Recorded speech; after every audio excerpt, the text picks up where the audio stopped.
Eye tracking. What is it? Eye tracking is a principle and methodology to control where the audience is looking and keeping their eyes locked in certain places over cuts that will help make the cuts feel very organic and smooth. So here we have a sequence I storyboarded for Ice Age 5. Scrat with the nut trapped inside of a spaceship, and he inadvertently turned off the gravity.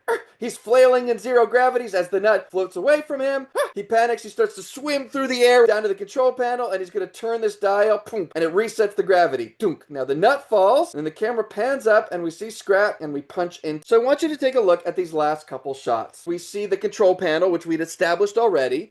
Now as soon as that nut falls into frame, our eye gets drawn by the movement on screen to where the nut is. The camera pans up and reintroduces Scrat. Now our eye is going to be drawn back to Scrat because our eyes are also drawn to faces. But just to make sure that our eye would go back there, I even had him sit up, and that motion is going to draw our eye over there. Now watch what happens on this cut. If you see where my cursor is, we cut and Scrat is in virtually the same place that we were looking. What that does is it helps create a very smooth cut. Let's take a closer look at why that works and what would happen if we moved some of the information on screen around. What I'm going to do, draw a red dot exactly where we were looking. Now on the cut, tell me where your eye goes. Generally goes right around here, right in the middle of somebody's face. Over those cuts, the only movement your eye has to do is from here to here. A very minimal amount of movement for your eye to be making over the cut to find the next piece of information, especially when you take into account the entire scope of the frame. And I kept our eyes here, which is where the important information is. What happens if we don't put the character in the same spot over that cut? Is that bad? Is it wrong? There's no right or wrong, but it can create a little bit of a jarring effect that can potentially pull the audience out of your story by making the cut feel very noticeable. So what does that look like? We had the nut that just fell down. The camera starts to adjust up. We reintroduce Scrat in as he leans up, and then we're going to punch into his face.